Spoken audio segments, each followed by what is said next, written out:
So we're here with the new DEKS repair clay.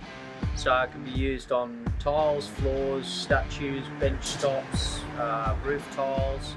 But it's basically a clay that you can put on any splits, breaks, and within 10 minutes of applying it, it'll start to harden. And then after 60 minutes, it'll be fully hardened.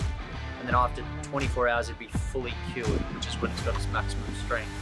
So no need to mix it with anything. It just comes in a tube like this. Just make sure the area is slightly dry and clean.